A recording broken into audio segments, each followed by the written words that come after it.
Go ahead, put it on real tight. Hope you brought your best tonight. They say they got the fireworks, yeah, they say they got the show. Here around the chutes, you're the best, so let's go. This is Texas Toast. I'm your host, Miss Helen. Kick back and enjoy as we toast the best from Texas.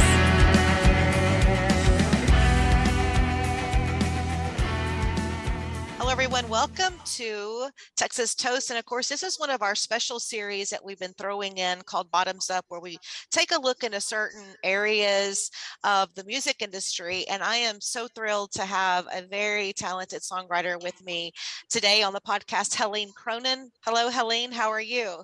Hi, Helen. I'm great. So happy to be with you. I am so happy to be with you also. I've went through and listened to your music and of course we're going to focus on songwriting and any tidbits as we go through the podcast that you can give to our up and coming songwriters or veteran songwriters, because you have it going on. And of course you not only songwrite, but you did release a full album in 2019 entitled Old Ghost and Lost Causes. I had a couple of songs on that I just wanted to talk to you about before we dig into the songwriting. Sure. For instance, I really liked Humankind. So you want to talk about your inspiration on that one? Yes, I would love to. Humankind has a funny story behind it because it was inspired by a Facebook hashtag, and I don't always love hashtag sayings, but they can be good songwriter food. So I saw hashtag Humankind one day, and it was posted with a heartwarming story about somebody being kind to a neighbor or something, and I just started thinking about the word and thinking of a way to twist humankind to use it in a new way, meaning kindness, but leaving the ness off. And so I had this idea for nothing helps human pain like humankind. Nothing cures human pain, but I knew cures wasn't right. And so I took the idea to my friend Scott Shawn White, who's one of my favorite co-writers, and I know I can trust him with a song idea, especially when it's a little bit tough to get the angle right. And so we started digging in. He loved the idea. We started digging in on that, and I told him my idea, and he was pacing around the room, and he goes, "What about eases? Nothing eases human pain." I was like, perfect. So we began to tell each other stories. My daughter was a 7-year hospice caregiver, so she would come home with stories about the older people and sometimes younger people with terminal illnesses that she would care for. And I remember one time her telling me about having to shave a man's face. I was like, "You got to shave a man's face?" She goes, "Yes, Mom, we have to learn all of that." And so that little story, while that first verse is not her exact story, her experiences influenced how we told that story of the old man and the young caregiver. So Scott and I got together. We wrote the first verse. We wrote the chorus. We had a good thing going, but we were like, where do we go for second verse? And Scott had told me a story about himself growing up when he went to the Arts Magnet High School here in Dallas, and a new girl that came to school, and how he approached her and accepted her and befriended her. And so when we got in the room again, I said, Scott, maybe we use your story. Because there's so much going on about bullying, and there's such awareness, and high school is such a hard time. So we ended up loosely using his story to fuel that second verse. And that song, it's one of those songs that I am most proud to have my name on. It's been amazing. It's on my album. Scott has also released it on his album, and he's put a video with it, and it's been a great reminder to all of us how to treat each other, and I'm proud of that song, and thank you for asking about it. Yes, it was very touching. And then I felt like I was on the bus with Riding the Gray Line. Yep.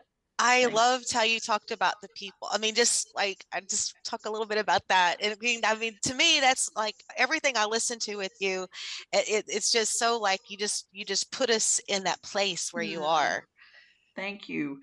Well, that song was the first song I wrote with Davis Corley, and Davis is a young guy in Nashville. So I travel to Nashville every month. I'm pretty much there for a week out of every month. And I had never written with Davis, but I've seen him perform. We play a lot of the same shows, and I approached him about writing, and he came over. And we were sitting there the way you do in a co-writing session. We're tossing titles back and forth, and nothing was sticking. And then he said, "Well, I have this one called Riding the Gray Line." Well, I was immediately hooked. For one thing, I love the word gray, but riding the gray line, I mean, there was just already so much going on in my mind about what that could be. So we began to just talk about who would be on the bus, what would they smell like, what would they look like. They're not all down and outers, and so we had to think about, okay, who would be riding a bus for fun? Anyway, Davis began crafting those verse lyrics, and then at some point we were trying to figure out how to land that hook of, what's going on, this conglomeration of people. And I said something about it's like the hopeful and the despairing. I mean, it's like everybody's riding side by side, and so we were able to put that line about the hopeless and the hopeful side by side, riding the gray line. So it's one of my favorite songs. It's one that I will often play. Like if I have a 2 or 3 song show or something online, I often will play that song because it just I feel the same thing you feel when you listen to it. Every time I play it, I feel like I'm on that bus. Yes, yes. So you've been going between Dallas and Nashville for many, many years with your Yes, songwriting. yes. And Yeah, I started going to Nashville. I went a few times, probably like 98, 99. So, without dating myself here. And then I quit, and I needed to, my kids needed me, my family needed me here at home. I didn't know what I was doing there. And I was going to a lot of song camps and trying to network. And then I quit for a while to get my kids off the ground a little bit better. And in 2004, I think it was 2004, I started going back again. And then in 2013, I started going every single month. So mhm. 2004 up to 2012 was probably anywhere from 3 to 6 times a year. And then I realized I can't do this from Dallas if I'm not there every month, a week out of every month at least. Because most of the people doing what I'm doing live there, and I'm already a little bit disadvantaged in terms of commercial songwriting, getting songs on people's albums, and people knowing who I am in town. So Right. So I want to back up to something that I found interesting that you just said, and this might be something that you can school me on as well as up and coming songwriters that are listening to the podcast. When you networking was one of the things I wanted to talk to you about, but you mhm. mentioned song camp. Yes. Yeah, I joined early on. I joined Nashville Songwriters Association. I hope it's okay to mention an Mhm. organization. Absolutely. And they ran song camps, and I started with Song Camp 101 and Song Camp. Went out up to Song Camp 301. That's how I met people like Hugh Prestwood, who became a mentor, songwriting mentor to me. I used Hugh for maybe a year or so of hour-long sessions where he would listen to a song and critique it. And Hugh, of course, is an amazing, well-known songwriter. He wrote the song "Remembers When," "Hard Rock Bottom of Your Heart." Mm, On the Verge for Colin Ray. I mean, he's got a great big catalog. But the song "Remembers When" is what he's most known for. So at those song camps, then I would also begin to meet other writers, and that's where the networking began. And then you meet publishers, and you just start to build this little uh, posse of people that are going to be your people. And it's very hard to go to Nashville and be all alone. So you've got to find those groups to plug into.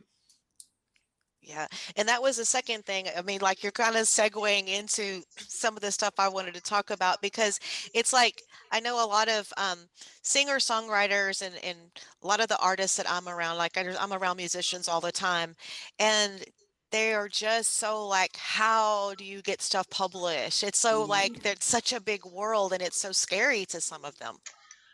Well, it is, and it depends on what your goals are as a writer. I had back in the I hate to say this, but in 1988 I put out my first record, which is only on cassette. That's how long ago that was. And then I did a couple of contemporary Christian CDs, and that was all during that period when I was still fumbling around trying to figure out what I wanted to do. And when I joined the Dallas Songwriters Association, I began hearing other people writing country music.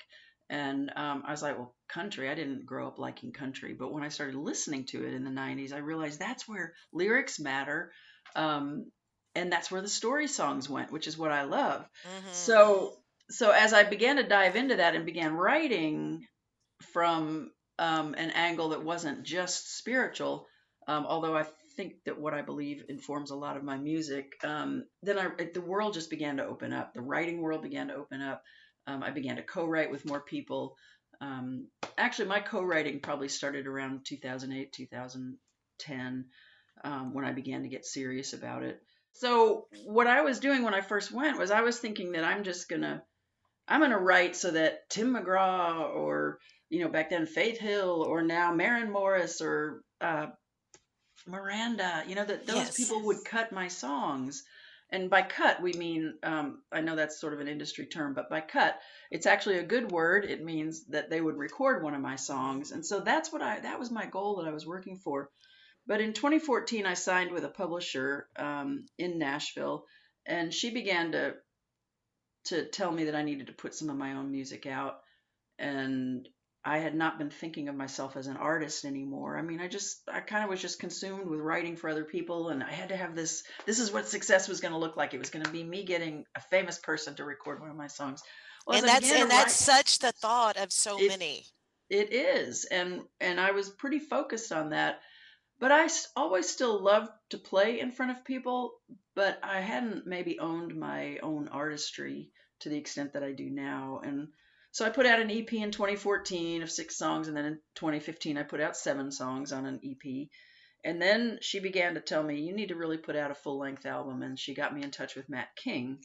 And Matt is the one who produced Old Ghosts and Lost Causes. We tracked it in 2018, released it in 2019. And that album has changed my life. It's changed a little bit, maybe about how the industry sees me. And really, honestly, it's changed how I see myself. And so now I go, okay, I can write commercial songs. I can be in the room with people, and we can do that. And if they have publishers that'll pitch it, that's great. And I have a couple of publishers that I work with now. But I love the songs that I call me songs. They're the ones that express something in my heart or an idea I have or a message that I want to convey without preaching. I don't like to preach, but if there's a bigger meaning to something, I love to put that out there. So that's kind of how I evolved into what I do now. I never wanted to grow up and be a star, and I still don't. I was very reluctant to put myself in front of people, but I've kind of grown into it, and I love it, and I'm thankful for every day I get to do it. Yes. So how did all this start? I know that you started playing instruments and music Mhm. while you were young. Yeah. Yes, piano lessons, that I was forced to take, like from second grade on, and then I continued piano. I come from a very creative family. I think I'm the only one that continued piano on up into college. But in junior high, my brother started he's got a guitar and he started bringing home songs, and we would all sit around and play music. That's what we did as a family. Playing everything off the radio and harmonizing and everybody playing instruments. And so that's what hooked me in. And then I wrote my first song in college, and I've told this story before, but it was a goodbye song for a girl who was leaving our freshman year, and it made the whole dorm cry. And Oh, and that just hooked me into the power of a song, to move people, to speak to people, and to connect with people. So it kind of goes way back then. I taught myself to play guitar, took a few classical lessons one semester of college, but basically I'm self-taught and taught by others. In a picking circle, we pick up stuff from each other, and so yes, that the music background goes way back, and the love for songwriting, I got hooked on that in college. so I noticed that also you you you it already struck me as this, but I know that you really like kind of like the songwriters sitting around, like being at the coffee houses, listening rooms. Is that a good place for songwriters to also network and get Yeah. involved? Yes. So there's it's very hard, like I said, to do this alone, and you've got to find people who have the same passion for it you do. They might be a little bit ahead of you in skill. They might be behind you in skill, in terms of craft of songwriting or guitar playing or singing. But find those people, and often you can find them. Like, I don't do open mics anymore, but that's a great place to start. Or to find coffee houses that will let you get up and play 2 or 3 songs. but yeah, you've got to find people that you can that can encourage you along the way, and you won't, you'll find that by getting out, joining organizations like Dallas Songwriters or Houston, or NSAI has local chapters.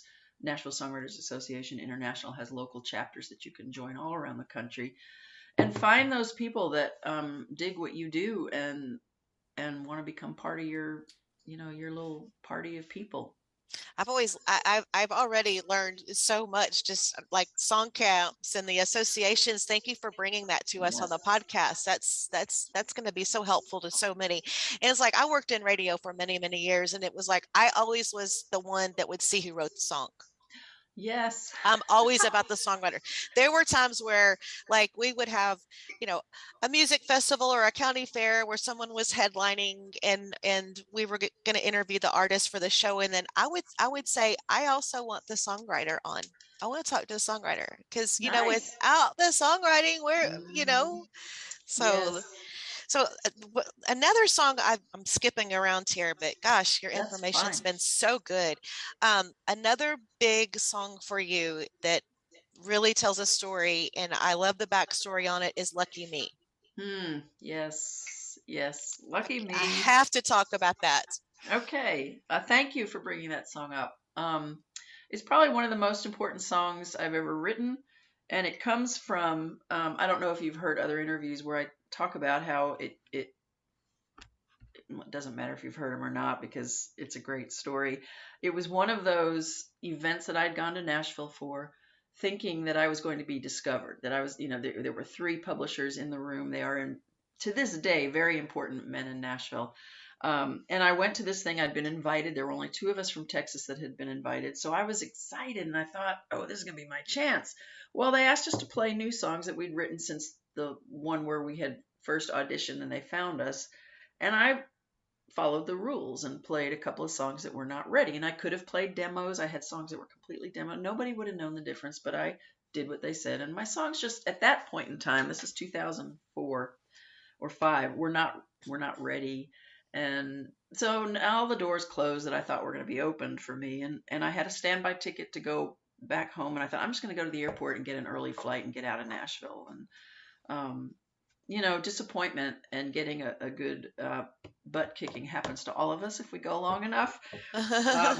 And if we're really putting ourselves out there. So I get to the airport and I had never spoken to a soldier in the airport before. I felt awkward and shy and didn't know what to say. But this time, for some reason, standing there trying to get my ticket, I just struck up a conversation with him, very brief. And it's almost exactly what's in the song. We just talked for a minute. I said, where are you going? He said, oh, I'm going back to the Middle East, which told me this was not his first tour. And then he asked me where I was headed. And normally I would have said Dallas or Texas. But instead I kind of shrugged my shoulders and hung my head and said, I'm going home. And he answered, lucky you. And I knew right away, I mean, it hit me like a ton of bricks. And I knew right away at some point I was going to need to write that song. I didn't touch it for 2 years. He went his way, I went mine, and I sat on it. And about 2 years later, I think it was late 2007 when I finally got out a yellow pad and just started to write the lyric. And most of the lyric is what I wrote that day, but I did since change some stuff in the chorus. And then I had 3 different choruses, and I was advised to make at least 2 of them the same, which is what I did. And so anyway, it's been through a few revisions, but I began to put it in contests and then my sister said to me, so this is 2010, I think. She said, Helene, you need to put that song on YouTube. And I was like, why would I put a song on YouTube? So that's how ignorant I was.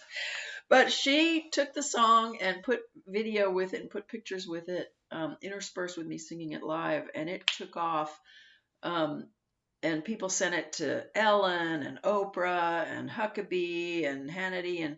And I ended up getting, through some personal connections, I ended up getting to sing it on the Mike Huckabee show with Mike playing bass behind me. And that was a highlight. The other highlight was playing it for a Medal of Honor event where there were 65 Medal of Honor recipients in the audience, along with 15,000 other people. And they were on their feet after one verse and one chorus. I mean, it speaks to the military community in a way I had no idea when I wrote it what that song was going to do and how it would how it would minister to them and how it would be therapeutic. And people I would hear from all over the country, every branch of the military service, every war going back to World War II. I don't hear from those guys anymore, and there aren't many of them left. But that's the story behind Lucky Me. See, this is why I love talking to songwriters. And for anyone listening to this podcast, just hearing this story, it goes to show that y'all are the heroes in the music business. And to think that I just love the stories to where it started with this just little conversation and it went Yep. that far. Yep. And it's to That's what this. that's what it's all about. Well, to this day, that song matters. And I, for a while, I wasn't playing it as much, and then this year, I started just playing it almost every show I do. And I have a chance to play it in small house concerts, and I can't tell you the conversations that have come out of that song. I had one time I played it at the Bluebird, and this is going back probably 6, 7 years. But I had a gentleman, an older gentleman, waiting to talk to me after we did our round, and just stood there patiently. And when I finished with the last person, he came over and he said, I'm a Vietnam vet, and I just got my thank you tonight. Oh, wow. I will never forget that. Wow. Well, everybody needs to look that up. It's truly inspiring. It's a beautiful story, and just hearing you talk about it makes it even more a jewel. But it's lucky me. So, what kind of projects are you working on now, or anything? Oh yes, I'm in the middle of my follow-up album to Old Ghosts and Lost Causes. It's an album. It's going to be called Landmarks. I think that's our working title, but I think that's going to end up being the title. Which is a song about my dad taking me fishing when I was young, and I wrote it with a young lady in Nashville named Ava Page. And Ava is she's 17 now, but at the time we wrote it, she was 16, and she was dealing with chemotherapy, 2 years of chemo for leukemia, and she's now free of that. But we wrote that song, and I didn't realize it was going to be such an important song for me. But there are 11 others. It's going to be a 12 song album, and it's going to be different than Old Ghosts and Lost Cause. It's got some heavy material. It's got some really lighthearted stuff, and then it's got my signature kind of songs that are the ones you're talking about, that have the pictures and all of that stuff. But we're very excited about it. Matt King is producing again, and he's just doing a stellar job for me. He's changed my life. Well, I'm excited about that, especially the first, backing up the first one you talked about, because fishing is my passion. Oh, really? Wow. Yes. So I'm looking forward to that.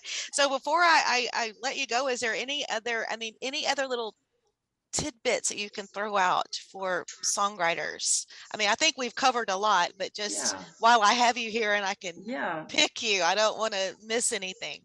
Yeah, I think one thing I said recently in an interview is the song is king. If you're writing with other people, it's not about it has to all be my lines, or it has to all be, I have to be in charge. It's the song, what's best for the song, and everything in that song needs to point to your hook. You can't afford to have a line or even a word sometimes that makes people step out of the song and go, what did they mean by that? You want everything to keep everybody engaged in your song from top to bottom.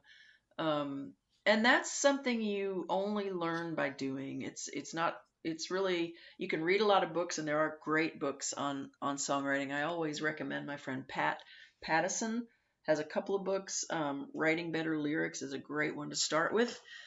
He's a professor, developed the songwriting degree program at Berkeley in Boston. So read, educate yourself, but really doing and getting feedback and just sticking to honoring the craft and being the best at it that you can be that's what I do every day that I sit down and write a song, is try to make that title work in different ways too. Verse 1 is going to be different than verse 2. You don't want to repeat the same information. So there's just a lot of things to learn, but you learn by doing, and you learn from other people. I learn a ton from my co-writers, and I hope I always will keep developing, keep learning, keep stretching, keep getting better. Mm. Wow, it's just been such an honor having you. And I mean, I've written down notes. I mean, I Oh, feel like wow. that you really dug in and gave some important songwriting information to our audience because we have a lot of musicians and a lot of young ones that tune into the podcast and Yes. yeah, so it's been great stuff. And it's Helene Cronin, Helene Yeah. Cronin, and you can find Yes. Helene's website and her YouTube and all of her music. And I encourage everybody to especially go look at Lucky Me. Well, look at everything, but it's just great stuff. Thank you so much for having me today. This has been So, a pleasure. I love talking about songwriting, and thank you for giving me that oh, opportunity. well, we've learned so much. And again, thank you so much, Helene Cronin, everyone. With a heavy tongue, she knew where I was from. As she left, I dared to say, well, you can go to hell. Hell, I'll go to Texas. I've had my fill of every place but home.